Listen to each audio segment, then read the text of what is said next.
ওয়ালা ইয়াগতাব বা'দুকুম বা'দা আইয়ুহিব্বু আহাদুকুম আন ইয়াকুলা লাহমা আখিহি মাইতান ফাকারিহতুমুহ। আল্লাহ বলেন তোমরা গীবত করবে না। যদি তোমরা গীবত করো আমি আল্লাহ রাব্বুল আমিন ঘোষণা দিলাম আইয়ুহিব্বু আহাদুকুম, তোমরা কেউ কেমনটা পছন্দ করো যে আইয়াকুলা লাহমা আখিহি মাইতান ফাকারিহতুমুহ, তোমরা একজন অপর ভাইয়ের মৃত গোশত কাঁচা গোশত খাবা, মৃত ভাইয়ের কাঁচা গোশত খাওয়া এটা কি ভালো? এটা মরা মানুষের গোশত জীবনে আমরা খাইছি, এটা কি কেউ খাবে? আমরা যদি কই যে আপনারা 50,000 টাকা দিমু একটা মরা মানুষের গোশত আইনা আপনারা খাওয়ামু, আপনি খাবেন? খাবে না। ও মানুষ যদি হয়ে থাকে মানুষ তাহলে খাবে না, আর ওর ভিতরে যদি মানুষ সব ও খাইতে পারে 50,000 টাকার লোভে। কিন্তু আল্লাহ বলেন আইয়ুহিব্বু আহাদুকুম, তোমাদের মধ্যে কেউ না আইয়ুহিব্বু হুব্বুন, তোমরা কি কেউ পছন্দ করো যে আইয়াকুলা লাহমা আখিহি, তোমাদের ভাইয়ের গোশত খাবা তো কেমন মাইতান ফাকারি, তোমাদের মৃত ভাইয়ের কাঁচা গোশত তোমরা কাইটা খাবা, এটা কি তোমরা পছন্দ করো? আপনারা কি বলবেন? আপনারা কি বলবেন? না। আল্লাহ রাব্বুল আমিন বলেন মৃত ভাইয়ের কাঁচা গোশত খাওয়া যেমন তোমরা পছন্দ করো না, এমনি ভাবে গীবতটাও তোমরা পছন্দ করবা না। আমি আল্লাহ গীবতকে হারাম করে দিলাম। এখন একটা কথা আপনাদেরকে বলি, আমি আমার সামনের দিকে আলোচনায় যাব। ইমাম সুফিয়ান সাউরি রাহমাতুল্লাহি আলাইহি তিনি একদিন তার খাদেমকে ডেকে বললেন, খাদেম শোনো, এই যে তোমার কিছু টাকা পয়সা আমি দিলাম, এই টাকা পয়সাগুলা নিয়া ওই লোককে দিয়ে আসবা যেই লোক আমার বিরুদ্ধে গীবত করে, আমার বিরুদ্ধে বদনাম বলে।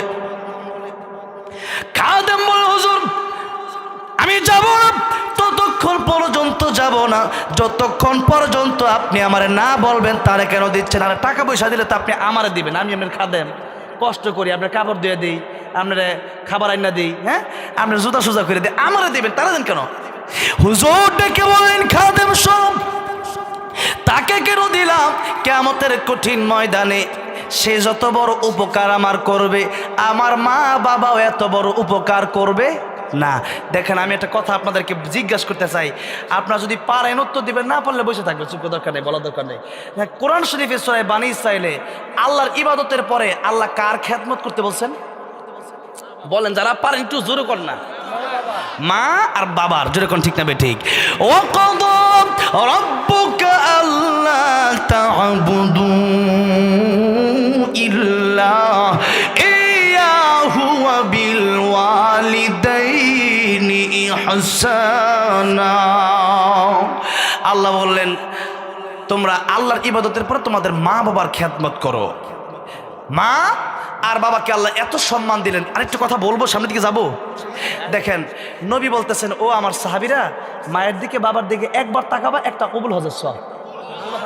বললেন না তো, কিন্তু কবুল হজ কারে কয়? দেখেন আমি এবার হজে যাওয়ার নিয়ত করছি। কোথায়? হজে যাবো। কিন্তু হজে গেলে টাকা লাগে 8-10 লাখ। কত লাখ? মানে 8-10 লাখ, মানে সবাই 8-10 লাখ টাকার মালিক নাকি? 8-10 লাখ টাকা কামাইতে কষ্ট আছে না নাই বলেন? আছে। তো এখন দেখেন ইসলামের যে ইবাদত আছে এর মধ্যে একটা হলো দৈহিক আর একটা হলো আর্থিক। একটা হলো কি? দৈহিক, মানে দেহের মাধ্যমে যেটা করতে হয়। হ্যাঁ এই বাইরে কথা বলা যাবে না, কিন্তু কথা বলে মনে করো ডিস্টার্ব হয়ে যাবে, ওইদিকে মনোযোগ যাবে, ওয়াজ করবো কিভাবে? তখন আমি তোমার দিকে কথা বুঝতে হবে। এই যে আমি সিরাজগঞ্জে মানে ওয়াজ করতে করতে প্রতি 2 দিন পর সিরাজগঞ্জ, কালকে আগের দিন সিরাজগঞ্জ থেকে গিয়ে কালকে গাজীপুরকে আবার আজকে সিরাজগঞ্জ আসছি। মানে হচ্ছে এই এলাকায় আসতে আসতে আমি আমার গাজীপুরের বাসায় ভুলে যেতেছি। বুঝছো তো কথাটা? তো রাগ করতেছেন আপনারা? রাগ করেন, আমি আপনাদের ঘরের মানুষের মতো কথা বলি আর কি, যেহেতু আমার সিরাজগঞ্জের সাথে সম্পর্ক একটু বেশি। এই সিরাজগঞ্জ আর বগুড়ায় প্রায় 50টা প্রোগ্রাম। কয়টা? 50টাতে বছর প্রোগ্রাম করি 250টা যদি এই 2 জেলাতে হয়, তার মানে আশা বেশি হয়, তো আপনাদের সম্পর্ক বেশি। অন্য জেলায় গিয়ে এত খোলা মনে আমি আলোচনা করি না, একটা শুরু করছি ওইটা বইলা চলে আসি। আর আপনাদের সাথে আমি একটু ঘোরাভাবে মানে মিলামিশা কথা বলতে চাই আর কি। তো আপনারা কষ্ট পাচ্ছেন? দেখেন মা আর বাবার খেদমতের কথা বুঝাইতে গিয়ে একটু কথা বলছিলাম আর কি, তারা কেমন অমূল্য সম্পদ, এটা কোনো মূল্য হয় না, এটা অমূল্য, মানে পৃথিবী দিয়ে এই ঋণ শোধ করতে পারবেন না আপনি। দেখেন দৈহিক একটা ইবাদত, আর্থিক একটা ইবাদত, এটা হচ্ছে ইসলামের ভিতরে আছে। তো দৈহিক ইবাদত কোনটা? যেমন নামাজ হচ্ছে দৈহিক ইবাদত। আপনার নামাজ ফজরের নামাজ, আপনি যদি আপনার পাশের বাড়ির লোক ফজরের নামাজ পড়ে, আপনি পড়েন না, আপনি তাকে বললেন যে তোমার 500 টাকা দিলাম, তুমি গিয়া ফজরের নামাজটা আমার পড়া দিয়ে আসো, কি আপনার নামাজ কি সারা জীবনও হবে?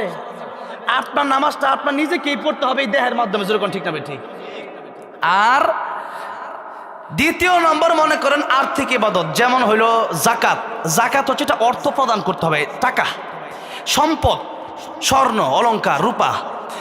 এখন আপনি 10,000 টাকা আপনার জাকাত আসছে, আপনি চিন্তা করলেন 10,000 টাকা জাকাত না দিয়া 10 টাকার নামাজ পড়ালাই কি না জাকাত আদায় হবে? তো ওই টাকা 10,000ই আপনার দিতে হবে, যেরকম ঠিক না ঠিক। এখন এই যে দৈহিক একটা ইবাদত, আর্থিক একটা ইবাদত, হজের ব্যাপারে নবী বললেন আল হাজ্জু আল আজ্জু, প্রথম হাদিয়া পর বলেন আইন দিয়া, যে হজ হলো কষ্টকর, আর এটা এমন একটা ইবাদত, দেহ এবং অর্থ উভয়টার সমন্বয়ে এই ইবাদত। দেহও লাগে, শরীরও লাগে, অর্থ লাগে। টাকাও দিলাম, আবার টাকা দিয়ে বসে থাকলে হবে না, আমার পাসপোর্ট করতে হবে, সেখানে যেতে হবে, ফিঙ্গারপ্রিন্ট দিতে হবে, এরপরে ভিসা করতে হবে, এরপর ট্রাভেলসে যেতে হবে, এরপরে টিকিট কাটতে হবে, বিমানে লম্বা সময় জার্নি করে যেতে হবে, এরপরে সেখানে গিয়ে তওয়াফ করতে হবে, সাই করতে হবে, মিনা যেতে হবে, মুজদালিফা যেতে হবে, আরাফায় যেতে হবে, কুরবানি করতে হবে, অনেক কাজ। এত কাজের পরে এখন এই হজটা কবুল হয়েছে কি হয়েছে না আমরা জানি? কে জানে? কবুল নাও হতে পারে। এখন আরেকটা কথা আপনাদেরকে জিজ্ঞাসা করতে চাই, জানলে বলবেন, না জানলে নাই। হজ বছরে কয়বার করা যায় বলেন? ফরজ একবার, বা যে কোনো হজই বছরে একবার করা যায়। আর বাকি সময় যেমন আমি অনেকবার উমরা করছি, অনেকবার আল্লাহ নিয়েছি, কতবার গিলাফে জমা দিয়েছি আল্লাহ ভালো, আমিও জানি না, হিসাব নাই। এখন মনে করেন উমরা তো অনেকবারে করছে, কিন্তু হজ বছরে একবারে করা যায়, জিল হজ মাসে, ঠিক না ভাই ঠিক বলেন? এই একবারই হজ করা যায়। এখন মা আর বাপের দিকে যেহেতু একবার তাকাইলে কবুল হজের সওয়াব, হজ বছরে একবার করা যায়, টাকা লাগে 10 লাখ, এরপরে যাইতে হয় অনেক কষ্ট, সেখানে ইচ্ছা করলে যাওয়া যায় না। আমার নানি এমন বৃদ্ধ হয়েছে, মামারা 2 মামা থাকে আমার সৌদি, তো নানিরা কয়, নানি কয় তা আত্মীয় ভাই না, কি করবো, কারণ শরীরে যেহেতু সুজন যাবে কেমনে। এখন কথা হইল যে এখন আপনি বছরে হজ করতে পারবেন একবার, তাও গেলে কবুল হলো কি হলো না তা জানা নাই। মা আর বাপের দিকে দৈনিক কতবার তাকানো যায় আপনারা হিসাব করে বলতে পারবেন? কতবার তাকানো যায়? আনলিমিটেড, যেরকম ঠিক না ঠিক। মাশাআল্লাহ, এই যে আপনাদেরকে জিজ্ঞাসা করার কারণে আমি অনেক শিক্ষা শিখতে পারি। এই তো মানে গত পরশুদিন মাহফিল ছিল জয়পুরহাট, মানে গতকালকে আগের দিন জয়পুরহাট, ইন্ডিয়ার পাশে হিলি ওই এলাকায়, একবারে বর্ডারের পাশে। তা আমি জিজ্ঞাসা করলাম কতবার, ওনারা বলছে মেলাবার। কতবার? মেলাবার। তা আপনারা আবার বলছেন আনলিমিটেড। কালকে গাজীপুর জিজ্ঞাসা করলাম, তারা বললো অনেকবার। তো অনেক ভাষায় আমি শিখতেছি আলহামদুলিল্লাহ, তাই মাঝে মধ্যে আপনাদেরকে জিজ্ঞাসা করি আর কি। তাহলে এবার আসেন আনলিমিটেড, তাহলে মা আর বাপের দিকে তাকাইলে যদি কবুল হজের সওয়াব হয়, এবার নবী বললেন একবার তাকাবে, একটা কবুল হজের সওয়াব হবে। সাহাবী বললেন ইয়া রাসূলুল্লাহ, ইয়া হাবিবাল্লাহ, মা আর বাপের দিকে যদি একবার তাকালে একটা কবুল হজের সওয়াব হয়ে যায়, আমি যদি মার বাপের দিকে 100 বার তাকাই, আমার আল্লাহ রাব্বুল আমিন কি 100 কবুল হজের সওয়াব দিবে নাকি? আর নবীকে বললেন সাহাবী রে, মার বাপের দিকে তুমি 100 বার তাকাবা কেন? তুমি তাকাতে তাকাতে অস্থির হয়ে যেতে পারো, আমার আল্লাহ সওয়াব দেওয়ার বেলায় কোনো অস্থির হবেন না। দেখেন মার বাপের দিকে এতবার, আরে ওয়াজ আপনি ওয়াজ করেন, আরে ওয়াজ যেটা করছি এটা আমল করেন না। আপনার বাড়িতে মা আছে, বাবা আছে, তার দিকে তাকান গিয়া, কবুল হজের সওয়াব হবে। এটা কি মানে কি খুব একটা কম ফজিলত না, অনেক বড় ফজিলত, এত বড় ফজিলত, কিন্তু এটা মানে না মানুষ। মানা দিচ্ছে কি রে আবু বকর কই, আরে কি হয়েছে কও, হেদিকে মা আছে, হেদিকে হ্যাঁ যা হেদিকে। তাহলে দেখেন অবস্থাটা বোঝেন একটু, মানে ফজিলত তো বলি, এটার সে ফজিলত। কেউ যদি একবার হজ যাইতে পারে তাহলে পুরো এলাকা সরায়, আমি হজ যাইতেছি, যেরকম ঠিক না ঠিক। দোয়া হজ যাইতেছি, দোয়া কইরো কিন্তু, বুঝছো নি? আর কইও জানাই দিও, আব্দুল্লাহ কইয়ে দিও যে আমি হজ করে যাইতেছি, বুঝছো না? আর অবস্থাটা বোঝেন। আর বেটা মা আর বাপের দিকে তাকাইলে দৈনিক 1000 বার তাকাইলে 1000 কবুল হজের সওয়াব, ওটা তো কও লাগে না, ওইটা জীবনে কও না, মা ডাক দে ওইদিকে হ্যাঁ যাও এইদিকে, যেরকম ঠিক না ঠিক। তাহলে বলেন তো, এই যে একটা ওয়াজ শুনলেন যে মার বাপের দিকে তাকাইলে কবুল হজের সওয়াব, তো তাকাবেন তো? এখন তাকাবো না মানে এমনি চায় রইলেন, এটা কি হইল? এটা তা ইটার নাম না। সিস্টেম হইল যে মা আর বাপ কেমনে খুশি হয় সেভাবে তাকাবেন। মা আর বাপ কেমনে খুশি হতে চাচ্ছে, যেরকম ঠিক না ঠিক ওইভাবে তাকাবেন। আর মা আর বাবা যদি কষ্ট পেয়ে যায় তাহলে বিপদটা কোন জায়গায় একটু শোনেন, বলবো কি? অনেক কথাই বলতে মন চাচ্ছে, সময় যদি দেন। আমার দাওয়া দিছে ওই যে সৈকত ভাই, আমার বলছে ভাই সময় কিন্তু 1.5 ঘন্টা। আমি বলছি কথা বললে কিন্তু কমে যাবে, আর আপনি বলবেন না, আমার মন মতো করতে দেন, দেখবেন কয় ঘন্টা যা হিসাব নাই। যেরকম ঠিক না ঠিক? তো চালাবো ইনশাল্লাহ, বলা যাবে একটু। আল্লাহু আকবার বলেন। দেখেন আমার নবীজি রাস্তা দিয়ে হেঁটে যাচ্ছেন, একদিন তাকা দেখলেন একটা কবরে আযাব হয়।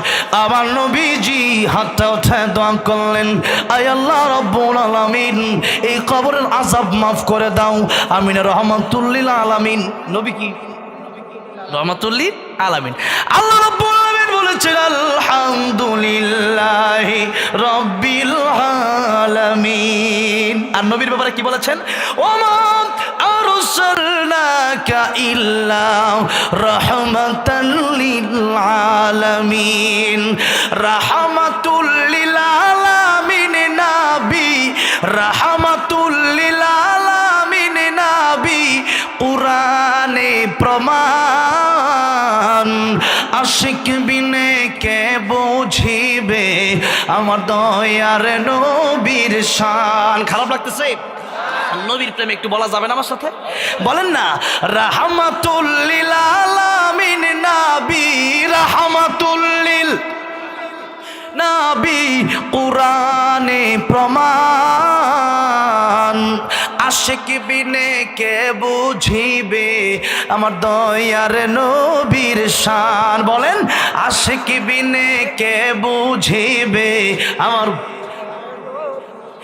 নবী আমার মদিনারে বলবো,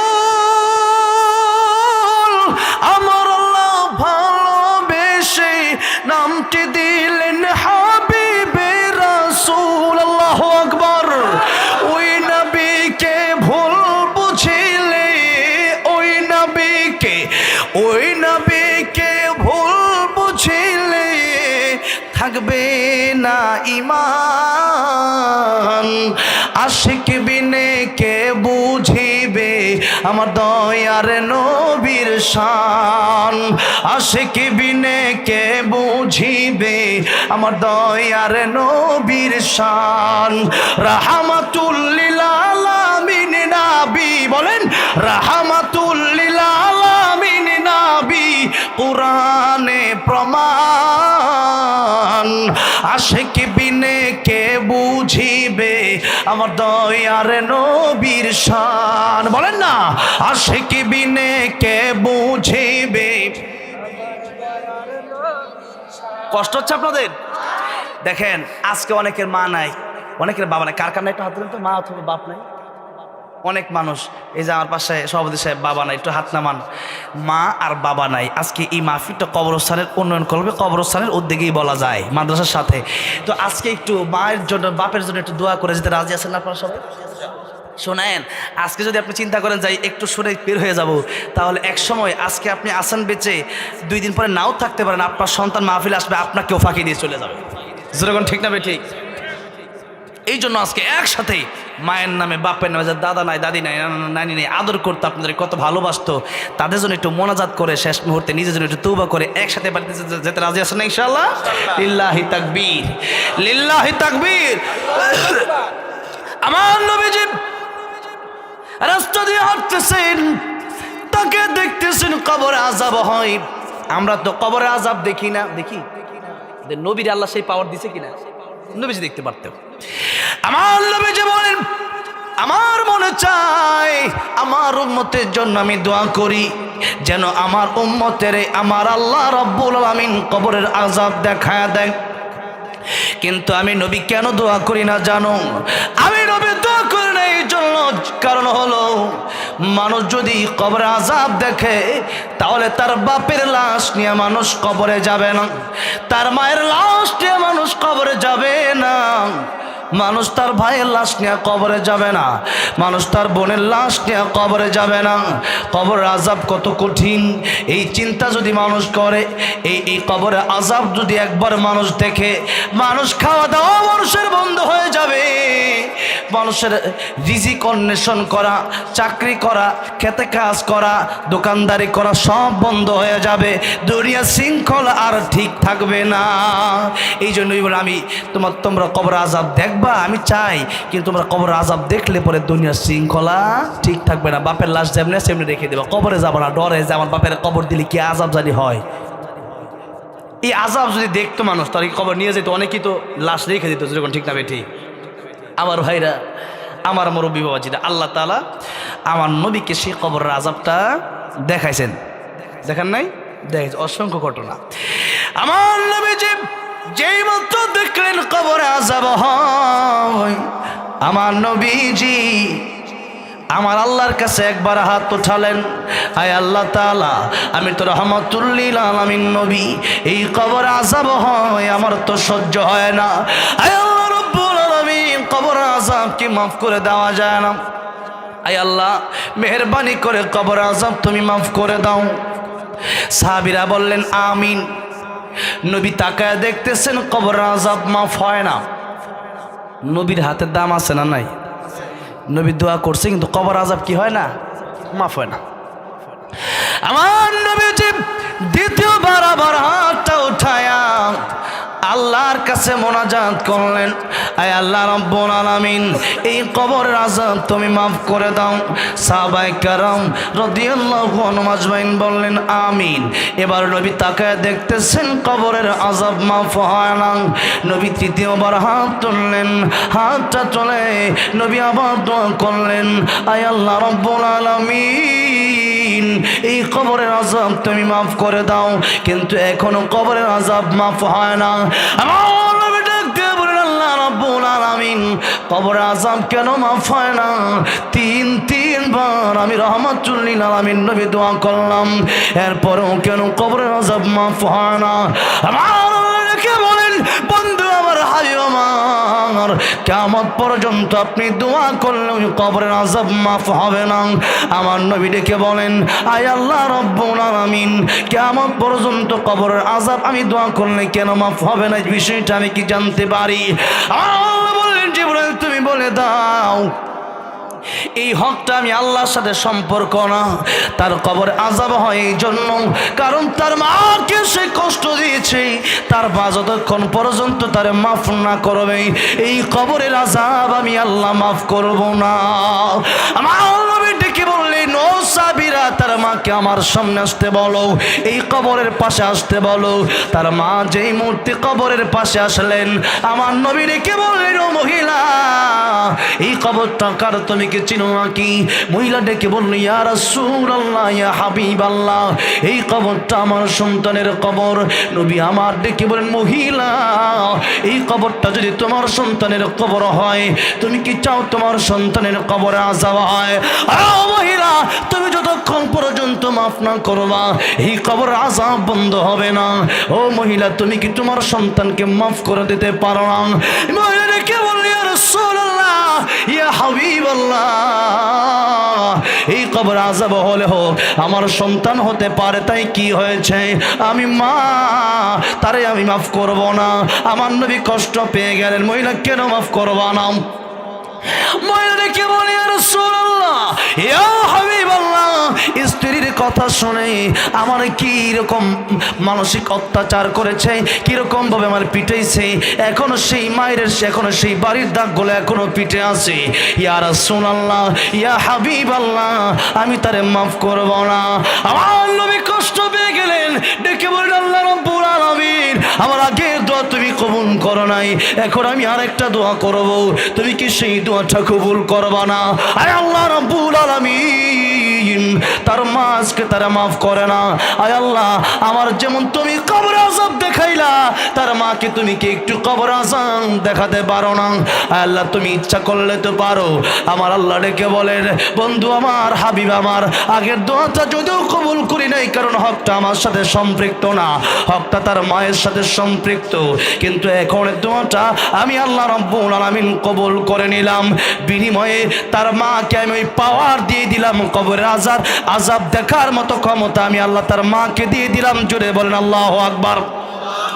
এবার তাকে দেখলো যেই মাত্র কবরে আযাব হয়, একটা চিৎকার দিয়ে বলি, ইয়া রাসূলুল্লাহ, ইয়া হাবিবাল্লাহ, কবরে আযাব বুঝি এত কঠিন? ইয়া রাসূলুল্লাহ, বুঝতে পারি নাই। ইয়া রাসূলুল্লাহ, কবরে আযাব বুঝি এত কঠিন? ইয়া রাসূলুল্লাহ, ইয়া হাবিবাল্লাহ, এই কবরে আযাব হয় আমি তো সইতে পারলাম না, দেখি আমার সন্তান কেমনে সহ্য করতেছে।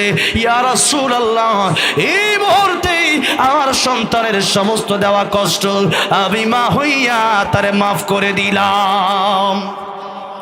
যেই মাত্র মা মাফ করে দিছি, আমি তাকে দেখতেছি, যেই মুহূর্তে মা মাফ করলো, এমন সময় নবী তাকে দেখতেছেন, সাথে সাথে কবরটা জান্নাতের বাগান হয়ে গেছে। দেখেন, একটু চিন্তা করে, একটু লক্ষ্য করে দেখেন, মা আর বাবা অথবা মানুষের হক বলেন না কেন, রিক্সাওয়ালাকে থাপ্পড় দিছেন, কুলিওয়ালাকে থাপ্পড় দিছেন, কৃষি মানুষ, তার সাথে আপনি খারাপ ব্যবহার করছেন। আল্লাহ বলেন, বান্দারে, আমি আল্লাহ রাব্বুল আমিন তোর জীবনের গুনাহ আমার সাথে সম্পৃক্ত হয়ে থাকলে মাফ করে দিতে পারি, কিন্তু বান্দার হক যদি মেরে খাও, কোন বন্দাকে যদি কষ্ট দিয়ে থাকো বিনা কারণে, তার কাছ থেকে মাফ না নিলে আমি আল্লাহ রাব্বুল আলামিনও মাফ করব না। ও মুসলমান, এখন দেখা যায় যার টাকা পয়সা বেশি, যে ব্যক্তি ধনী মানুষ, যার ক্ষমতা বেশি, গরিব মানুষকে অনেক সময় দেখা যায় ক্ষমতার দাপটে থাপ্পড় দেয়, বড় বড় বকা দেয়, এমন লোক আছে না নাই? তার কাছ থেকে আপনি যদি মাফ নিতে না পারেন, খোদার কসম করে বলছি, আপনাকে আমার আল্লাহ মাফ করবে না। এই জন্য যদি মানুষকে কষ্ট দিয়ে থাকেন, মানুষের হক যদি মেরে খেয়ে থাকেন, ওই মানুষের কাছে মাফ চাওয়ার দরকার আছে না নাই? কবে? এখন কষ্ট দিয়েছেন, মাহফিল থেকে উঠেই মাফ চেয়ে নেবেন, রাজি আছেন না নাই? টাকা পাইলে টাকাটা পরিশোধ করে দিবেন। আমার ভাইরা, আমার মুরব্বী বাবাজিরা, বলতেছিলাম মার বাবার কথা, যে মা আর বাবাকে কষ্ট দেওয়ার কারণে কবর আযাব চলতেছিল। এই জন্য নবী বলেন, তিন ব্যক্তি দোয়া আল্লাহ অথবা বদদোয়া আল্লাহ খালি ফিরিয়ে দেয় না। এক নম্বরে মা বাবা। এক নম্বরে কে? মা বাবা। আপনি নামাজ পড়তে পড়তে কপাল কালো করে ফেলছেন, মা বাবারে কষ্ট দিচ্ছেন, আমার আল্লাহ মাফ করবে না। এই জন্যে মা বাবাকে খুশি রাখার দরকার আছে না নাই? তাহলে এত ফজিলত মা বাবার কথা এতক্ষণ বললাম। এবার ইমাম সুফিয়ান সাওরি রহমতুল্লাহ, মনে আছে কথাটা, গীবতের কথা? তার খাদেমকে টাকা পয়সা দিয়ে কি বললো, যে কিয়ামতের ময়দানে ওই ব্যক্তিকে আমি টাকা পয়সা দিলাম, ওই ব্যক্তিকে আমি হাদিয়া দিলাম। কেন? কারণ এই ব্যক্তি আমার যত উপকার করবে, আমার মা বাপু আমার তত বড় উপকার করতে পারবে না। খাদেম বললেন, হুজুর কি কথা বললেন? যেই মা বাবার কথা আল্লাহ কোরআনে আল্লাহ ইবাদতের পরেই বললেন, সেই মা বাবা উপকার করতে পারবে না মানে কি? তিনি বললেন, ও খাদেম শোনো, কিয়ামতের ময়দানে যে ব্যক্তি আমার বিরুদ্ধে গীবত করবে, তার ক্ষতিটা কোন জায়গায়? তার নেক আমলগুলো আল্লাহ আমাকে দিয়ে দিবে। অথচ ইয়াউমা ইয়াফিরুল মারউ মিন আখিহি ওয়া উম্মিহি ওয়া আবি, আল্লাহ বলতেছেন কিয়ামতের ময়দানে মা বাপ সন্তানকে চিনবে না। কোরআন শরীফে আয়াতটা নাই, সূরা আয়াব আছে, মা বলবে আমার বিয়েই হয় নাই, সন্তান কোন জায়গা থেকে আসবে? বাবা, আমি বিয়ে করি নাই, কে বিয়া, কে সন্তান? এখন ওই মুহূর্তে এত বিপদের সময় মা বাপ সন্তানের পরিচয়, একটা নেকি যদি খালি মিজানের পাল্লায় কম হয়ে যায়, তাহলে যাওয়া লাগবে জাহান্নামে। এই চিন্তা করে, যেরকম ঠিক না ঠিক। কিন্তু কেউ যদি কারো বিরুদ্ধে গীবত করে, কিয়ামতের ময়দানে আল্লাহ তাআলা রাখবেন যে তোমার নেকিগুলো তারা দিয়ে তার বিরুদ্ধে গীবত করছিল কেন, তার কাছে মাফ চাইছি, লাগবে না। এখন এই বিচার হবে এখানে, তার সম্মান নষ্ট করছো কেন? এখন দুইটা ক্ষতি নবী বললেন, একটা হলো তোমার নেক আমল তাকে দিয়ে দেওয়া হবে, আর তার গুনাহগুলো তোমার দিয়ে দেওয়া হবে। বিনিময় তুমি যাওয়া জাহান্নামে গীবত করার কারণে, যার বিরুদ্ধে গীবত করলা সে যাবে জান্নাতে। যেরকম সুবহানাল্লাহ, জান্নাতে যদি যাইতে পারি গীবত করার কারণে, আর মা বাবা সেদিন একটা উপকার করবে না, তাহলে সেই গীবত যে করছে এটা চা খাওয়ানোর দরকার আছে না নাই? আর চা না খালি বিরিয়ানি খাওয়া দরকার, বিরিয়ানি খাওয়া দরকার, বিরিয়ানি খাওয়ানো দরকার, ঠিক না? ঠিক। ডাব খাওয়ানো দরকার রে। আরে 500 টাকা 1000 টাকা হাজির দরকার, তোর কারণে কেমন হবে আমি বাচ্চা যাবো, ঠিক না বেঠিক? তোর ন্যাক আমল আমার দেওয়া লাগবো। আর এখন হুজুরের তো ন্যাক আমলই নাই, আল্লাহর ন্যাক আমল না থাকলে তার গুনাহ নিয়ে তুমি জাহান্নামে যাও, আমি আল্লাহর পক্ষ থেকে লিখে দিয়ে দিলাম। তাহলে গীবত যদি কেউ যদি করে, শুনছেন যে আমার বিরুদ্ধে একজন বদনাম কইছে, এরে গিয়ে আপনি কইবেন দোস্ত আসা খাই, তুই আমার সবচেয়ে বড় দোস্ত, যেরকম ঠিক না ঠিক? তো চা যদি না খাইতে চায় 5টার একটা কয়েন অর্ফা করে দিয়ে খাইস, জনমের খাওয়া খা, বুঝবে কিয়ামতের ময়দানে, যেরকম ঠিক না? এখন যদি ওয়াজ শোনার পরে যদি কেউ গীবত করে, ওর ভিতরে তো মনুষ্যত্বই নেই, তাহলে যেরকম ঠিক না বেঠি? এখন তাহলে কি গীবত করবেন না ছাড়বেন? হ্যাঁ, ছেড়ে দিতে হবে। আল্লাহ তৌফিক দান করবেন, আমি। আরে নবী বলছেন আল কাইয়িসু মান দানা নাফসাহু, তুমি তোমার নিয়ে চিন্তা করো। আরে আমার কবরে তো আমি যাব, আপনি যাবেন না। আপনার কবরে আমি যাব না, তা আমার চিন্তা আপনার নিয়ে আমি এত চিন্তা করার টাইম কই? আমি খাই আমার টাকা দিয়ে, চিন্তা আপনার নিয়ে ব্যস্ত হয়ে পড়ে রয়েছি আমি। আহা মুসলমান, আজকে শুধু ওইটা করছে ওইটা করলো কেন, মাইন্ডটা চিন্তা করতে করতে আজকে দেশটা শেষ। চার দোকানে বইলেই হ্যাঁ খারাপ, আব্দুল আজিজ খারাপ, আব্দুল গফুর খারাপ, আব্দুর রহমান খারাপ, আব্দুল্লাহ খারাপ, মানে নাম ধীরে ধীরে গিবত করতেছে, যেরকম ঠিক না ঠিক?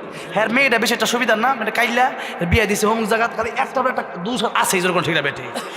এই কারণে কিয়ামতের ময়দানে আপনি জাহান্নামে যাবেন, আর যার বিরুদ্ধে গীবত করলেন সে যাবে জান্নাতে। সে দোষী হয়েছে, এরপরে সে জান্নাতে যাবে। আর আপনি তার বিরুদ্ধে যে দোষটা করছে এটা বলার পর আপনি জাহান্নামে যাবেন। কথাটা বুঝে আসছে আমার ভাইরা? আমার মনে হচ্ছে ওয়াজ যদি না বোঝেন তাহলে ওয়াজ করার দরকার নাই, ওয়াজ শুনে আমার করার দরকার আছে না নাই? গত বছর আসছিল কে? রুহুল আমিন যুক্তিবাদী সাহেব, মুরব্বী বক্তা, আর আমি হলাম যুবক বক্তা, আমি হলাম মানে বাচ্চা মানুষ, আর আমার দাদা উনি, ঠিক না ভাই? ঠিক। তাই উনি আসছে, উনি কতক্ষণ সময় দিতে জানি না, তবে আজকে আমার আপনাদের একটু কষ্ট হয়ে যাচ্ছে, একটু ক্লান্তি চলে আসতেছে। হ্যাঁ, আরে বা মাশাআল্লাহ, তাহলে আমরা ঠিক আছেন। আল্লাহু আকবার। মাঝে মধ্যে আল্লাহু আকবার দিলে শয়তানের কাছে আসতে চায় আর কি, আল্লাহু আকবার দেন আবার দূরে জায়গা, যেরকম ঠিক না ভাই? ঠিক। তাহলে আমার ভাইরা, আমার মুরব্বি বাজারে গীবত আমরা ছেড়ে দিব, বলি ইনশাআল্লাহ, জোরে বলি ইনশাআল্লাহ। এবার আসেন যেই কথা বলছিলাম, নেক আমল, নেক আমল যদি করেন আর যদি গীবত থাকে, তাহলে মনে করেন ডুলি আছে না, মাছ ধরে, এখন মাছ ধরার ডুলির মধ্যে আপনি সারাদিন মাছ ধরলেন, ডোলার তলা নাই, কি নাই? তলা নাই। এখন ডুলি উঠাইয়া বাইজে দিয়েছেন, বাইজে দেন কিরে মাছ নাই, কারণ তলা না থাকলে মাছ যতই বড় মাছ থাকবে, মাছ সব তলাতে পড়ে যাবে, যেরকম ঠিক না বেঠিক? ঠিক তেমনি আপনি আমল করলেন, ফজরের নামাজটা পড়ছেন, নামাজ পড়ে রাখো, কালকে যে ঘটনাটা করছে শুনছস কি হয়েছে? ওই যে এই কি জানি আব্দুল জলিল, এই লোকটা তো মনে কর যে কালকে হের মায়ের বিয়ে দিছে, ঠিক করে নাই। এবার যে কামটা করছে, এই যে কথাটা বলছেন, শেষ ফজর নামাজ শেষ, ফজর নামাজ আর আছে নাই, ফজর নামাজ ফেল হয়ে গেছে আপনারটা, ঠিক না ঠিক? যার কারণে আমল যদি করেন, এই তলা যদি খালি থাকে, তলা যদি না থাকে, তা আমল কিন্তু সব ওই দিক দিয়ে যাবে গা। এই জন্যে তলা ঠিক রাখতে হবে। কি ঠিক রাখতে হবে? তলা ঠিক রাখতে হবে। এই ন্যাক আমলের কথা। এরপরে আল্লাহ বলতেছেন একটা ন্যাক আমল, ন্যাক আমল মানে কোরআন শরীফে যা আছে, আমার নবীর আদর্শে যা আছে তাই করতে হবে, তার বাহিরে করা যাবে না, এটা নেক আমল। এবার 2 নম্বরে আল্লাহ রাব্বুল আমিন বললেন, ওয়ালা ইউশরিক বিইবাদাতি রাব্বিহি আহাদা। আল্লাহ বললেন শিরিক করবে না। কি করবে না? আর এই দুনিয়ার সবচেয়ে বড় গুনার নাম হলো শিরিক গুনাহ। এর চেয়ে বড় কোনো গুনাহ নাই, এর চেয়ে বড় কোনো গুনাহ নাই। এই শিরিকের ব্যাপারে ওয়াজ করতে হলে কয়েক ঘন্টা সময়ের দরকার। এই সিরাজগঞ্জে অনেক জায়গাতে এই শিরিক নিয়ে আলোচনা করছি। শিরিকের ব্যাপারে আল্লাহ শুধু এতটুকু বোঝেন, আল্লাহ বলেছেন ইন্নাল্লাহা লা ইয়াগফিরু আন ইউশরাকা বিহি ওয়া ইয়াগফিরু মা দুনা যালিকা লিমান ইয়াশা ওয়া মান ইউশরিক বিল্লাহি ফাকাদ ইফতারা ইসমান আযীমা ওয়া মান ইউশরিক বিল্লাহি ফাকাদ দাল্লা দালালান বাঈদা। দেখেন, শিরিক যদি আপনি করেন, আল্লাহ বলেছেন কিয়ামতের ময়দানে আমি আল্লাহ রহমান রহিম তোমার সব গুনাহ মাফ করে দিতে পারি, কিন্তু আমি আল্লাহ শিরিক মাফ করব না। এত মারাত্মক, মানে পীরের পায়ে সেজদা করবা, তারপরে মাজার সেজদা করবা, এরপরে আমি আল্লাহকে বাদ দিয়া অন্য মানুষের সাথে মাথা নত করবা, এগুলো হচ্ছে শিরিক। এরপরে মনে মনে ধারণা করতে আমার আল্লাহ যা পারে, পীর বাবাও তা পারে, আমার আল্লাহ যা পারে ওই নেতাও তা পারে, এগুলো মনে করাটাই হচ্ছে শিরিক। এই শিরিক থেকে আল্লাহ আমাদেরকে হেফাজত করেন, বলেন আমিন। এরপরে আরেকটা দেখেন, মাই ইউশরিক বিল্লাহি ফাকাদ হারামাল্লাহু আলাইহিল জান্নাতা ওয়া মাওয়াহুন নার। আল্লাহ বলেছেন শিরিক যে করবে তার জন্য জান্নাত হারাম। জান্নাত কি? সে জীবনে জান্নাতে ঢুকবে না। আমাকে ইন্ডিয়া একবার হজ করতে গেলাম গত বছর, তো আমাকে গ্রেফতার করছিল পুলিশ। নানান ধরনের প্রশ্ন করছে। একটা প্রশ্ন করলো, আপনি কিসের কথা বলেছেন? এক আল্লাহর কথা। আমি বলছি হ্যাঁ। এক আল্লাহর কথা কেন বলেন? আমরা তো আল্লাহর মানি। আমি কেমনে মানি? আমাদের আল্লাহ মানি, আবার সাথে ওই 360টা লাত মাতুজা এগুলোও মানি আর কি, মূর্তিরও মানি। তো এখন তারা মানে মূর্তির আল্লাহর কিন্তু মানে না, হিন্দুরা এরকম না, আল্লাহর সাথে মানে 33 কোটি দেবদেবীর মধ্যে আল্লাহ একজন, নাউজুবিল্লাহ বলে। এখন আপনি যদি করেন আল্লাহ আল্লাহ পারে, পীরও পারে, তা আল্লাহর সাথে আপনি পীরকে শরীক করছেন। আল্লাহর এই গুণ কাউকে দেওয়া যাবে না।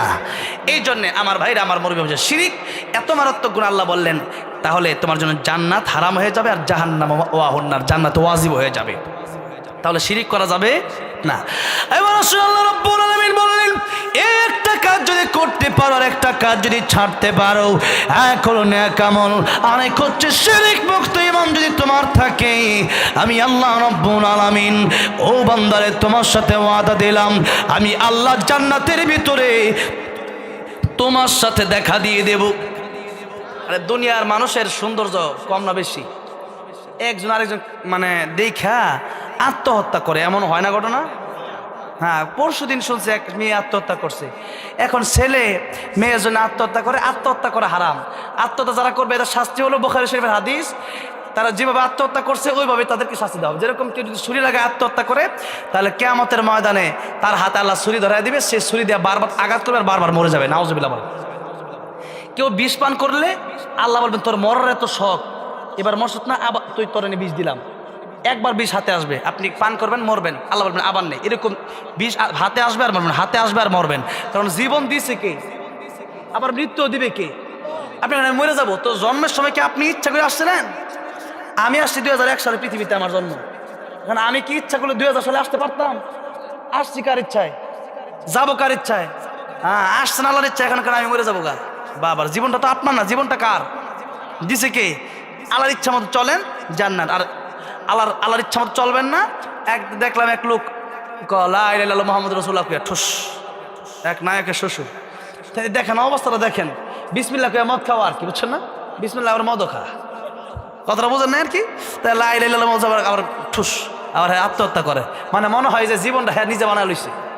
স্যারে আত্মহত্যা করা কি জঘন্যতম হারাম। মৃত্যুর সময় কবিরা গুনাহ নিয়ে যদি মরেন, তওবা না করে জাহান্নাম অবধারিত। কি অবধারিত? জাহান্নাম অবধারিত। তওবা করলে আল্লাহ মাফ করবে। এখন যে বেটা কবিরা গুনাহ করতে করতেই মরছে, সে তওবাটা করবে কখন? কথাটা বুঝেন না মনে হয় আপনারা? ঠাস যে করলো, ঠাস এই যে গুলিটা মারলো তার মাথায়, সে যে আত্মহত্যা করলো, সে তো মরছে কবিরা গুনাহ করতে করতেই। তো শিরিক, সে এই যে কবিরা গুনাহ করতে করতে মরলো, সে তওবাটা করবে আর কখন? যখন ঠিক না বেঠি? তওবা করার সময় আর, মরে গেলে তওবা করে লাভ আছে? মরার আগে তওবা করতে হবে। মরার সময় যদি কেউ তওবা করে তাও তওবা কবুল হবে। দুই সময় তওবা কবুল হয় না। একটা হচ্ছে মৃত্যুর সময় গড়গড়া যখন শুরু হয়ে যায়, যখন আজরাইল টান দিছে আমরা এখন ফেরাউন কয় আনা মিনাল মুসলিমিন, আল্লাহ কয় আল আন, এখন মরার সময়। এখন তুই নামাজ পড়ে কবে? তোর নামাজ সময় নাই, এখন ভালো হয়ে লাভ, তুই মরেই যাবি, তুই কবর যাবি, ভালো হয়ে লাভ কিছু, ঠিক না বেঠিক? ভালো হওয়ার দরকার আগে, হায়া থেকে কবলা মতিক, মরণের আগে ভালো হওয়ার দরকার, যখন ঠিক না বেঠিক? আল্লাহ রাব্বুল আলামিন বললেন, এই শিরক মুক্ত ঈমান যদি তোমাদের থাকে, আর যদি নামাজি হতে পারো, নেক আমল যদি তোমাদের ভিতরে থাকে, আমি আল্লাহ রাব্বুল আলামিন তোমাদেরকে সূরা রহমান জান্নাতের ভিতরে তেলাওয়াত করে শোনায় দেব। তাহলে শিরক মুক্ত আমল আমরা করবো তো ইনশাআল্লাহ। এবার আসুন একটু ভিতরে যাই নাকি? আর রহমানের আল্লাহ যা তেলাওয়াত করে শোনাবেন এই কথা বললাম, কি কি কাজ করলে সেই রহমান সূরা তেলাওয়াত শোনা যাবে এই কথা বললাম। এবার আসেন একটু ভিতরের দিকে যাই। আল্লাহ বলেন আর রহমান মানে দয়াময় আল্লাহ। আর রহমান মানে কি? দয়াময় আল্লাহ, দয়াময় আল্লাহ। এখন এই সূরাতে সবচেয়ে বেশি কোন আয়াত আছে কোন তো? এই পারেন সবাই বলেন, ফাবিআই আলাই রাব্বিকুমা তুকাযিবান। পড়েন, ফাবিআই আলাই রাব্বিকুমা তুকাযিবান। আল্লাহ বলেন, কোন কোন নিয়ামত আমার তোমরা অস্বীকার করবা? আছে। এই যে কথা বলতেছি, এটা কার নিয়ামত? ওই দিন এক বক্তা কথা বলতেছে, হুট করে জবান বন্ধ হয়ে গেছে। তাহলে কথাটা আমার আল্লাহ এখন চাইলে বন্ধ করে দিতে পারেন কি পারেন না? কত মানুষ আইসিইউ থেকে লক্ষ লক্ষ টাকা দেয়, আমি কত কোটির আগে দিব, আমার শুধু একটু শ্বাস নিঃশ্বাস নিতে হবে, জীবনটা বাঁচায় দাও। ডাক্তার কইরা আমার হাতে না, ক্ষমতা কার? আল্লাহ। আল্লাহ বাঁচায় রাখছে বিদায় এখন কথা বলতে পারতেছে। মানুষ মরে গেলে অবাক হয় না, জীবিত আছে এটাই অবাক হন, যে এটা আল্লাহর কুদরতে আমি চলতেছি। আল্লাহর কি? আল্লাহর কুদরতে, আল্লাহর রহমতে আমি চলতেছি, কথা বলতেছি। এটা আল্লাহর একটা কুদরত, যে আমি কথা বলতেছি কেমনে, কিভাবে সম্ভব? গরু ছাগল তো বলতে পারে না, যেরকম ঠিক না বে ঠিক? হ্যাঁ। আল্লাহ বলেন কোন কোন নিয়ামত আছে, যা আছে সবই আল্লাহর। ওয়া ইন তাউদ্দু নি'মাতাল্লাহি লা তুহসুহা, আল্লাহর নিয়ামত গণনা করে শেষ করা যাবে। এবার আল্লাহ বলছেন আর রহমানু আল্লামাল কুরআন খালাকাল ইনসান, দয়াময় আল্লাহ কোরআন শিখালেন যিনি, মানুষ বানালেন যিনি। আল্লাহ বলতেছেন দয়াময় আল্লাহ, যে আল্লাহ তোমাদের উপর এই দুনিয়াতে নিয়ামত দিয়া দয়া করলেন। কি করলেন? দয়া করলেন। তো দয়ার ভিতরে আল্লাহ বুঝাতে চাইলেন সবচেয়ে বড় দয়ার নাম হচ্ছে কোরআন শরীফ। আল্লামাল কোরআন। আল্লাহ এত নিয়ামতের কথা সূরা রহমানে বলছে, প্রথমে কি বলছেন বলেন? আল্লামাল কোরআন। বলেন আল্লামাল কোরআন, আল্লামাল কোরআন। আল্লাহ বলেন প্রথম যে তোমাদের এই দুনিয়াতে যত নিয়ামত আছে সবচেয়ে বড় নিয়ামতের নামই কোরআন শরীফ। কোরআন শরীফ যেই নবীর কাছে নাজিল হয়েছে, ওই নবী সবচেয়ে দামি নবী। যেই জায়গায় নাজিল হয়েছে মক্কা আর মদিনা, সেই জায়গা পৃথিবীর সবচেয়ে দামি জায়গা। যেই রাতে নাজিল হয়েছে ইন্না আনজালনাহু ফি লাইলাতুল কদর ওয়া মা আদরাকা মা লাইলাতুল কদর লাইলাতুল কদরি খায়রুম মিন আলফি শাহর, হাজার হাজার মাসের চাইতে একটা রাতই উত্তম। সুবহানাল্লাহ। কোরআন শরীফের সাথে একটা গিলাফ লাগলে দাম কম না বেশি? দাম বেড়ে যায়। একটা কাঠ লাগলে দাম বেড়ে যায়। কোরআন শরীফের সাথে যাদের সম্পর্ক দাম কম না বেশি? বেশি। তো কোরআন শরীফ এর সাথে যারই সম্পর্ক হবে তার দামই কি হবে? বাড়বে। এবার আসেন আল্লাহ পাক এই দুইটা আয়াতের কথা আমি একটু তর্জমা আর সংক্ষিপ্ত তাফসীর করে 10 মিনিটের ভিতরে আমি আলোচনা শেষ করে দেব। আল্লাহ রাব্বুল আলামিন বলেন আল্লামাল কুরআন খালাকাল ইনসান, আমি আল্লাহ তোমাদের উপর দয়া করলাম কোরআন দিয়া। আমি আল্লাহ রাব্বুল আমিন বললাম কোরআন তোমাদেরকে আমি আল্লাহ কোরআন শিখালাম আগেই, মানুষ বানালাম পরে। অথচ আমরা দেখি মানুষ দুনিয়ায় আসলো আগে, কোরআন শিখলো পরে। কিন্তু দেখা যায় মানুষের মতো মানুষের চেহারা দিয়ে মানুষ হইলেই প্রকৃত মানুষ হওয়া যায় না। আসাদ নূর আল্লাহরে চিনে না, ওইটা কুত্তার চেয়ে খারাপ। আল্লাহ নিজে বলছে, আমি কই নাই তো। আমি কইলে আপনারা বলতে পারতেন হুজুর কি কইলেন, তা মানুষ আপনি কুত্তার চেয়ে খারাপ করেন? আমি বলি নাই। আল্লাহ তাআলা বলছেন লাহুম কুলুবুন লা ইয়াফকাহুনা বিহা ওয়া লাহুম আ'য়ুনুন লা ইউবসিরুনা বিহা ওয়া লাহুম আযানুন লা ইয়াসমাউনা বিহা উলাইকা কাল আন'আমি বাল হুম আদাল উলাইকা হুমুল গাফিলুন। আমি আল্লাহ কলব দিলাম, কোরআন বুঝলা না, সব বুঝলা, কেমনে খাইতে হয়, কেমনে বিয়ে করতে হয়, কেমনে চাকরি করতে হয়, কেমনে ডক্টর হইতে হয়, ইঞ্জিনিয়ার হইতে হয়, সব বুঝলা, কিন্তু কোরআন শরীফ শিখলা না। আমি আল্লাহ রাব্বুল আলামিন চোখ দিলাম কোরআন দেখার জন্য, বেপরদা নারী দেখলা, কোরআন দেখলা না। কান দিলাম কোরআন শোনার জন্য, গান শুনলা, কোরআন শুনলা না। আল্লাহকে উলাইকা কাল আন'আম, এরা শুধু জানোয়ারের মতন, বালহুম আদল, এর চেয়ে নিকৃষ্ট। কি বলছেন কথাটা? কি বলছেন? বালহুম আদল। তর্জমা করে দেখেন এগুলা। কোরআন শরীফ পড়েন মাঝে মধ্যে। কি বলবেন? কোরআন শরীফ পড়েন না তো? কোরআন শরীফ পড়েন মাঝে মধ্যে। কোরআন শরীফ যাদের শুদ্ধ নেই, কোরআন শরীফ শুদ্ধ করবেন। কি করবেন? হ্যাঁ, এটা আলোচনা আসতেছে, 2 মিনিট আমি বলবো। দেখেন আল্লাহ বলেন কোরআন যদি না শিখো তুমি আর মানুষ থাকতে পারলা না, তুমি কুকুরের চেয়ে নিকৃষ্ট হয়ে গেল। জন্মগতভাবে মানুষ তো আসাদ নূর, তাসলিমা নসরিন, ডোনাল্ড ট্রাম্প, নরেন্দ্র মোদী, এগুলো কি মানুষ? নরেন্দ্র মোদী কিনা মানুষটা কুত্তার চেয়ে খারাপ? কুত্তার চেয়ে খারাপ। কুত্তা নরেন্দ্র মোদীর চেয়ে ভালো, বুঝলেন নাই? এটা মানুষের কুত্তার দাম আছে, দাম নাই। কুত্তাও জান্নাতে যাবে। আসাবে কাফের কুত্তা কই যাবে? জান্নাতে যাবে। আর নরেন্দ্র মোদী কই যাবে? এমনি যদি এই অবস্থা যদি মারা যায় জাহান্নামে যাবে। তাহলে নরেন্দ্র মোদী যে কুত্তা বলা, আসাবে কাফের কুকুরটা কোথায় যাবে? জান্নাতে যাবে। সূরা কাহফে আসাবে কাহফের ঘটনা আসছে। তাহলে এই কুকুর যদি জান্নাতে যায়, মানুষের যদি আমি আপনি জাহান্নামে যাই, তো কুকুর কি আমার চেয়ে ভালো না? বলেন। অথচ আল্লাহ আরেক জায়গায় কি বলছেন? ওয়ালাকাদ কাররামনা বানি আদম। অনেক লম্বা এগুলো তাফসির। মানুষের দাম বেশি না পশুর দাম বেশি, এই নিয়ে লম্বা তাফসির আমার আছে, ইউটিউবে আপনি পাবেন। মানুষের দাম কেন বেশি আর ফেরেশতার দাম মানুষের চেয়ে কম কেন? দেখেন এই মানুষ ফেরেশতাকে সিজদা করছে নাকি আদম আলাইহিস সালামকে ফেরেশতারা সিজদা করছে? বলেন। হ্যাঁ, তাহলে দাম কার বেশি? আদম আলাইহিস সালাম। বনি আদম, আল্লাহ বলেন ওয়ালাকাদ কাররামনা বানি আদম। বনি আদমের সম্মান আমি আল্লাহ বাড়ায় দিছি, ফেরেশতার চেয়ে বেশি। কেন? ফেরেশতার গুনাহ করতে মনেই চায় না, গুনাহ করবে কেমনে? আর আমাদের গুনাহ করতে মন চাই কি চায় না? আমাদের গুনাহ করতে মন চায় তাই করি না। আল্লাহ বলেন ফেরেশতার গুনাহ করতে মনে চায় না তাই করে না, আর মানুষের গুনাহ করতে মনে চায় তাই, এরপরেও যদি না করে ফেরেশতা মানুষ সমান হতে পারে না। এই শীতের সময় কষ্ট লাগে, তারপরে ফজর নামাজের সময় যায়, আর ফেরেশতা তো একটু কষ্টই নেই, ইবাদত করতে তাদের মজাই লাগে, আর আমাদের কষ্ট লাগে, এরপরে যদি ইবাদত করি। আল্লাহ বলেন মানুষ ফেরেশতার চেয়ে দামি। সুবহানাল্লাহ। এখন আল্লাহ বলেন ফেরেশতার চেয়ে দামি না, আল্লাহ বলেন কেন? কোরআন যদি তোমার ভিতর থাকে, তুমি যদি আল্লাহর ইবাদত করতে পারো, তাইলে তুমি ফেরেশতার চেয়ে দামি। আর যদি আল্লাহর ইবাদত না করতে পারো, যদি কোরআন না শিখো, তাহলে তুমি কিন্তু কুকুরের চেয়ে নিকৃষ্ট হয়ে যাবা। কথাটা বুঝে আসছে? আল্লাহর সাথে সম্পর্ক যার সেই দামি, আর আল্লাহর সাথে সম্পর্ক যার নাই সে দামি না। এবার আসলে আল্লাহ রাব্বুল আলামিন বলেন কোরআন যদি তুমি শেখো তাহলে তুমি মানুষের মতো মানুষ হতে পারবা। কোরআন শরীফ শিখার প্রথম কথা এবার আমি বলবো।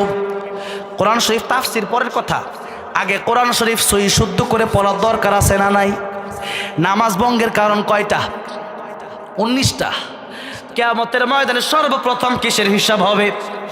নামাজের হিসাব। এখন নামাজের হিসাব যদি আপনি দিতে গিয়ে ধরা খান যে আল্লাহ কোরআন শরীফ শুদ্ধ করি নাই, আপনি সবচেয়ে বড় বিপদে পড়বেন।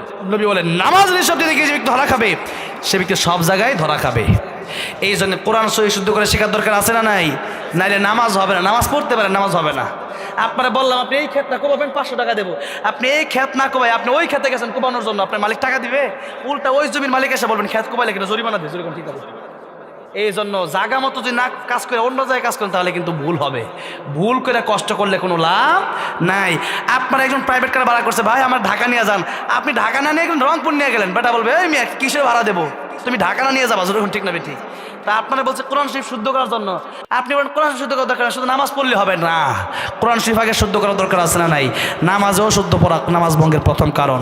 এই জন্য নামাজ তেলাওয়াত শুদ্ধ করবেন তো ইনশাল্লাহ। এই মাদ্রাসায় হুজুর আছে না, হুজুর আছে না এখানে, একটা বয়স্ক কোরআন শিক্ষা করবেন। কি করবেন? একটা বয়স্ক কোরআন শিক্ষা করবেন। রাজি আছেন না নাই? হ্যাঁ, এগুলো হুজুরকে গিয়ে হাদিয়া দিবেন। হুজুর নেন হাদিয়া, একটা বয়স্ক শিক্ষা করলেন, আমরা কোরআন শরীফ শিখবো। ইংলিশ মাস্টার এরা দেয় 2000-3000 টাকা বেতন, আর মাঝে হুজুর 200 টাকা দেয়। এবারে 3 মাস 6 মাস বাকি, যেরকম ঠিক না ঠিক। মহাব্বতটা কই? এই জন্য কোরআন শরীফ সহি শুদ্ধ করে পড়ার দরকার আছে না নাই? এবার আসেন, কোরআন শিখলে 4টা জায়গায় লাভ হবে। এই কথা বলি আজকে আলোচনা 5 মিনিটের ভিতরে শেষ করে দেবো। কয়টা জায়গায় লাভ? যেমন কয়টা জায়গায় লাভ? 4টা। 1 নম্বর লাভ হলো দুনিয়াতে, 2 নম্বর লাভ হলো মৃত্যুর সময়, 3 নম্বর লাভ হলো কবরে, 4 নম্বর লাভ হলো কিয়ামতের ময়দানে। 4 নম্বর লাভ কোথায়? ওটা সবচেয়ে বড় বিপদের জায়গা। কত বিপদ আসুক না আসুক জানি না, কিন্তু সবচেয়ে বড় বিপদ তিন জায়গায়। জোরে বলেন কয় জায়গায়? একটা হলো মরণের সময়, একটা কোন জায়গায়? মরণের সময়, আরেকটা হলো কবরে, আরেকটা কোথায়? কবর, আরেকটা হলো হাসরের ময়দান, আরেকটা কোথায়? হাসরের ময়দান। তাহলে কোরআন যদি কেউ শিখে তাহলে দুনিয়ার লাভটা কোন জায়গায়? দুনিয়াতে মানুষ অসভ্য থাকবে না, সভ্য হয়ে যাবে। কারণ মানুষ জানে যে আমার পুলিশ আর্মি মিডিয়ার এগুলা না দেখলেও দেখা যায় অনেক সময় মানুষ ভুল কাজ করে, চুরি করে, ডাকাতি করে, সুদ খায়, ঘুষ খায়, কিন্তু তখন চিন্তা করবে যে আমার কোরআন তো আল্লাহ শিক্ষা দিয়েছে যে কিয়ামতের ময়দানে বিচার হবে। এই শিক্ষার কারণে সে ব্যক্তি সভ্য হয়ে যাবে, ভালো মানুষ হয়ে যাবে, চুরি করবে না, ডাকাতি করবে না, সুদ খাবে না, ঘুষ খাবে না, একজন সভ্য প্রকৃত গুণগত মানুষ হবে। ঠিক না ঠিক? 2 নম্বর কথা, ইমানের সময় যারা কোরআন শিখবে এবং সে আমল করবে তাদের মৃত্যুর সময় ইমান নসিব হবে। 3 নম্বরে কবরে যাওয়ার পরে একটা ছোট্ট একটা ঘটনা বলি। আমি ঘটনা লম্বা করে আমি বলার ইচ্ছা আমার নাই, বলিও না, কারণ অনেক বক্তা আছে ঘটনা একটা শুরু করছে, ওটি তো শুরু করছে 10টায়, ওটা পরে 1টার সময় এক ঘটনা শেষ, ঘটনা সে ওয়াজও শেষ। আপনি আমার সারা রাত বয়স হয়ে যান, ওয়াজ শেষ হয় নাকি? দেখেন, কথা হইলো ঘটনা একটা দিয়ে শেষ করবেন। ঘটনা আপনি বলেন 5-10 মিনিট শেষ করেন ওইটা, এরপর কোরআনের তাফসিরে ঢুকেন, বিভিন্ন কথা বলেন, অন্য আয়াত থেকে কথা বলেন, আয়াতের তাফসিরে যান। এই জন্য দেখেন ছোট্টটা ঘটনা, তাফসিরে কাবীর ইমাম ফখরুদ্দিন রাজি রাহমাতুল্লাহ লিখেছেন, মুসা আলাইহিস সালাম যাচ্ছেন রাস্তা দিয়ে, দেখতেছেন কবরে আযাব হয়। কি হয়? কবরে কি হয়? আযাব হয়। আবার মুসা কাবে বললাম, একটু পরে সেই রাস্তা দিয়ে হেঁটে আসতেছে, তাকায় দেখতেছে কবরটা জান্নাতের বাগান হয়ে গেছে। মুসা আলাইহিস সালাম জিজ্ঞাসা করলেন, কবরবাসী এই কবর কেন জান্নাতের বাগান হলো, একটু কি আমার বলবা? কবর ডেকে বলল, আমার একটা এতিম সন্তান পৃথিবীতে ছিল, এই তো আজকে বড় হলো, তার মা আজকে তাকে মাদ্রাসায় ভর্তি করে দিয়েছে। কোথায় ভর্তি করছে? মাদ্রাসায়। আর মাদ্রাসার শিক্ষার প্রথম শিক্ষাই হলো, যারা পড়েন বিসমিল্লাহির রহমানির রহিম, পড়েন বিসমিল্লাহির রহমানির রহিম।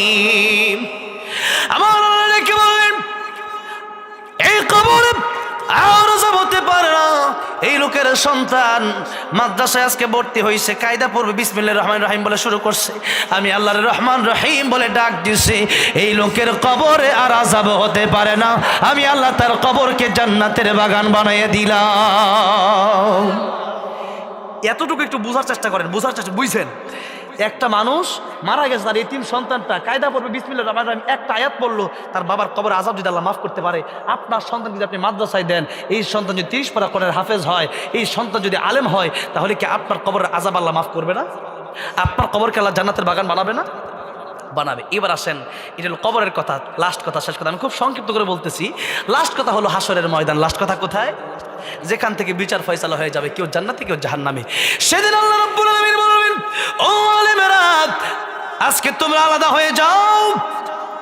তোমরা আলাদা হয়ে, তোমাদেরকে আমি কোরআন হাদিস শিখার জন্য তৌফিক এই জন্য দিয়েছিলাম, কারণ তোমাদেরকে আমি আল্লাহ রাব্বুল আলামিন জান্নাতে দিতে চাই। কোথায় দিতে চাই? জান্নাতে দিতে চাই। তাই আমি আল্লাহ তোমাদেরকে কোরআন হাদিস শেখার তৌফিক দিয়েছিলাম। তোমরা আলেম আলাদা দাঁড়াও, লাইন ধরে জান্নাতের ভিতরে চলে যাও। সুবহানাল্লাহ। নবীজি বলেন, যখন আলেম জান্নাতে যাবে তখন একটা হাদিস শরীফ নবীজি বর্ণনা করেছেন, কুন আলিমান আও মুতাআল্লিমান আও মুস্তামিআন আও মুহিব্বান লা তাকুন খামিসান ফাতাহলিক। হয়তো আলেম হও, নয়তো আলেমের ছাত্র হও, নয়তো তাদের কথা শোনো, তাও যদি না পড়ো, আলেমকে মোহাব্বত করবা, আলেমকে ঘৃণা করবা না। লা তাকুন খামিসান ফাতাহলিক। আলেমকে যদি তোমরা ঘৃণা করো, খাসিরাত দুনিয়া ওয়াল আখিরা, দুনিয়াও ধ্বংস, আখিরাত তো ধ্বংস হয়ে যাবে। এই জন্য আলেমকে জানা ঘৃণা করছে না, বাংলাদেশে থাকতে পারে নাই। ঠিক না? ঠিক। আলেমকে কি ভালোবাসবেন না ঘৃণা করবেন? ভালোবাসবেন। আপনার খারাপ লাগতে পারে, আপনার খারাপ লাগলে মনে করবেন যে আপনার ঝামেলা আছে, জাহান্নামের পথে আপনি খুব দ্রুত হাঁটতেছেন মনে করবেন। তাহলে আলেমকে কি করবেন? ভালোবাসবেন, বাসবেন তো। এবার দেখেন, শেষ কথা বলতেছি, এবার যখন যাচ্ছে আলেমরা জান্নাতে, এবার কিছু লোক ডাক দিয়ে বলতেছে, ও আলেম, আমি কিন্তু অমুক লোক ওই এলাকার, চিনেন আমারে? কোন না, তোমার চিনতে পারলাম না। আপনার আমি একদিন 1 গ্লাস পানি পান করাইছিলাম, আপনার আমি মহব্বত করি। কোন সুবহানাল্লাহ। আজকে যদি আপনি জান্নাতের মেহমান হয়ে যান, এই মাদ্রাসায় পড়ার সময় আপনি আলেম হওয়ার জন্য, আপনার জন্য আমিও কম কষ্ট করি নাই, অনেক কষ্ট করেছিলাম। এলাকায় আপনাকে 1 গ্লাস পানি পান করাইছিলাম, সেখানে হাদিস শরীফে 1 গ্লাস পানির কথা আসছে, যে 1 গ্লাস পানি আপনাকে আমি পান করেছিলাম। এই জন্য আজকে কি আল্লাহর কাছে আপনি একটু সুপারিশ করতে পারেন না? আলেম বলবে, আয় আল্লাহ রাব্বুল আলামিন, এই লোকটা আমাকে 1 গ্লাস পানি পান করেছিল, আল্লাহ গো, তাকে কি জান্নাত দেওয়া যায় না? আল্লাহ বলবেন, আমি আজকে তোমাকে জান্নাতে নেওয়ার সময় তার সাথে এই জন্য দেখা করায় দিলাম, কারণ সেই ব্যক্তিটা দুনিয়াতে আলেমকে ভালোবাসতো, আলেমকে পানি পান করাইছিল। ও আলেম, আজকে তুমি একা জান্নাতে যাবা না, বরং তাকে সাথে নিয়ে তুমি জান্নাতের মেহমান হয়ে যাও।